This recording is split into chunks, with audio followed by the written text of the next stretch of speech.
গুলি খাওয়ার পর থেকে আমার বাবা এর আগে ব্রেন স্ট্রোক করে আমার বাবা আমি তারপর আমি মাদ্রাসা লেখাপড়া করতাম খেজুরবাগ দিনের মাদ্রাসায় যে ওখানে লেখাপড়া করতাম। বাবা স্ট্রোক করার পর আমার লেখাপড়া ছেড়ে দিতে হয়। তারপরে 5 আগস্টে গুলি খাওয়ার পর আমার বাবা আবার ব্রেন স্ট্রোক করা আমার এই অবস্থা দিয়েছে। তো এখন আমার বাবা আমার উপর ডিপেন্ডেড।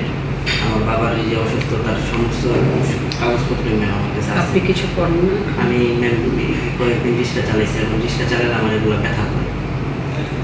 ফ্যামিলি আছে? জি, আমার ওয়াইফ সন্তান সম্ভাবনা, আমার একটা ডিভোর্সি বোন আছে, তার একটা ছেলে আছে। আমার বোনের ডিভোর্স হয়েছে 3 বছর হয়েছে। আমি ওদেরকে নিয়ে বাঁচতেছি। তো ওরা তো আমার টোটাল ফ্যামিলিকে আপনার উপর ডিপেন্ড করে? টোটাল ফ্যামিলিটা ম্যাম আমার উপর ডিপেন্ডেড। আমি সাগর ফ্যাক্টরি থাকি আপনাদের এক্সিলেন্টের পাশে 3 নম্বর গলি।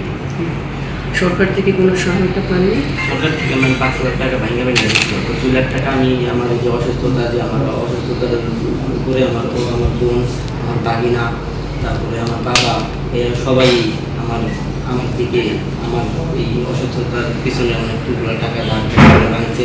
প্রথম যে 2 লাখ টাকা দিয়েছি এটা আমি ওই ঋণবাবু দিয়ে দিয়েছি। পরে যে 3 লাখ টাকা সরকার দিয়েছিল সেটা দিয়ে আমি 2টা গাড়ি বানিয়েছিলাম। একটা চুরি হয়ে গেছে আর একটা আমার ঋণের কারণে। আপনি কি যে আহত যোদ্ধা হিসেবে, জুলাই যোদ্ধা হিসেবে আপনি এনলিস্টেড হননি? জি সেটা ভাতা কি পাচ্ছেন? ভাতা শুরু হয়েছে? জি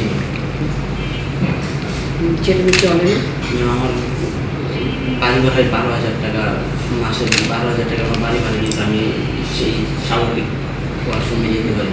আমার কাছে কেন আসছেন? আপনার কাছে আসছি ম্যাম, যদি আমাকে একটা পুনর্বাসনের ব্যবস্থা করে দিতেন, আমি আমার ফ্যামিলিটা নিয়ে বাঁচতে পারতাম। কারণ আমার ফ্যামিলি প্রত্যেকটা মানুষই আমার থেকে থাকতে পারছে।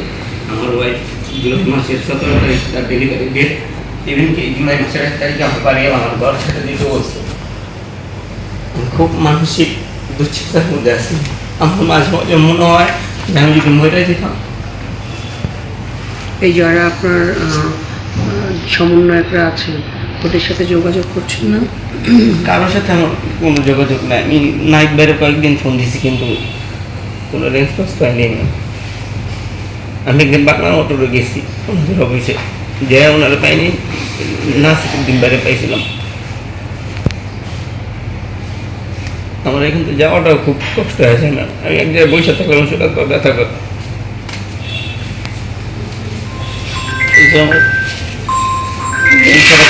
চলাফেরা করতে পারি না।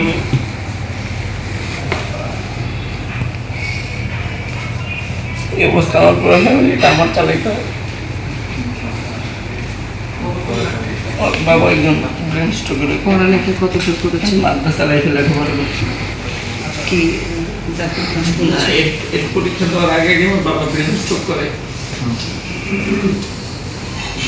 পড়াশোনা চালাতে পারিনি।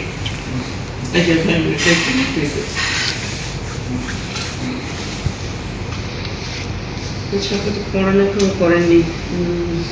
ঠিক আছে, দেখি কতদূর কি করা যায়।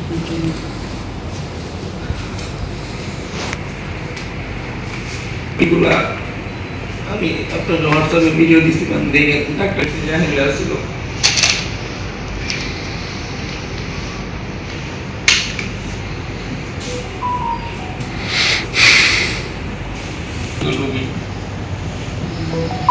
আচ্ছা, দেখি আমরা কোন পর্যায়ে আপনাকে করতে পারি।